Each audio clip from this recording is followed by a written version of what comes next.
ងហុកឯ9បានមានការលុបបញ្ចុះតម្លៃយ៉ាងពិសេសផងដែរបាទមានទាំងរថយន្តឆ្លាតលេខនិងរថយន្តស្លឹកពុនផងដែរបងប្អូន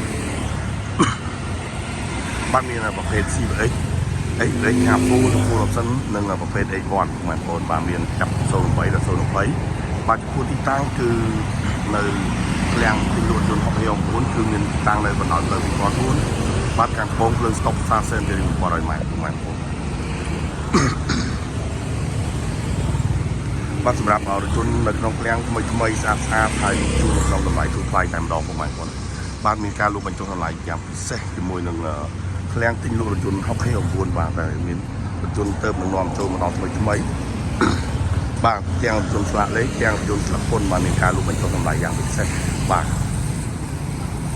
សម្រាប់ពុកម៉ែបងប្អូនតែងតែមានទំនុកចិត្តជឿជាក់មកដល់ឃ្លាំងទិញរថយន្តហុក9ផងដែរបាទខ្ញុំបាទក៏សូមគោរពអរគុណយ៉ាងខ្លាំងទៅដល់ពុកម៉ែបងប្អូននិងហ្វេនពេកទាំងអស់និងអតិថិជនទាំងចាស់ទាំងថ្មីរបស់ឃ្លាំងទិញលក់រថយន្តហុក9ផងដែរបាទសម្រាប់ពុកម៉ែបងប្អូនចង់បងរំលោះក៏បាន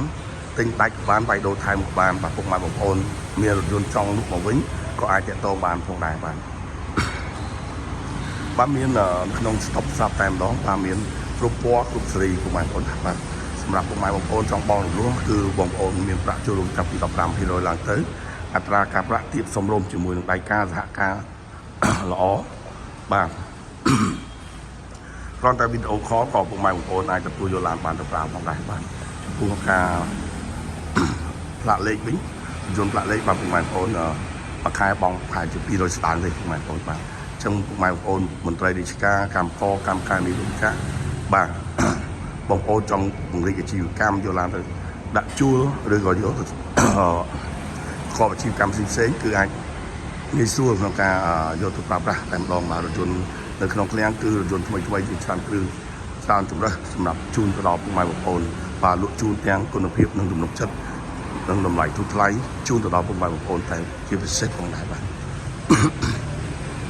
បាទរកព័ត៌មានអត់ពុកម៉ែបងប្អូនអាចទាក់ទងបានតាមរយៈលេខទូរស័ព្ទនៅលើ caption ឬក៏ឆាតទៅ Facebook ត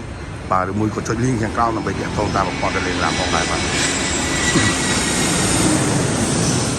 កម៉ែបងប្អូនជួយ like ជួយ share មួយបាទជួយ follow page របស់បាទខ្ញុំបាទក៏សូមគោរពអរគុណយ៉ាងខ្លាំងចំពោះពុកម៉ែបងប្អូនទាំងអតិថិជនចាស់អតិថិជនថ្មីបាទទាំង fan page ទាំងអស់សូមមកជួបតែសេចក្តីសុខសេចក្តីចម្រើនទាំងអស់គ្នាបាទរកទទួលទានមានបានគ្រប់ក្រុមឧស្សាហកម្មទាំងនៅលោកទាំងទិញបាទជួយពររាល់ការធ្វើដំណើរពីសន្តិឆ្ងាយឬក៏ខកវិជ្ជាកម្មជួយពរសុវត្ថិភាពក្នុងការធ្វើដំណើរគ្រប់ទីកន្លែងទាំងអស់ផងដែរបាទជាចុងក្រោយសូមចូលរួមគ្រប់ច្បាប់ចរាចរណ៍ទាំងអស់គ្នាបំណងល្អពីឃ្លាំងទិញលក់រថយន្តហុក9ផងដែរបាទសូមអរគុណជួបគ្នានៅវីដេអូក្រោយបាទ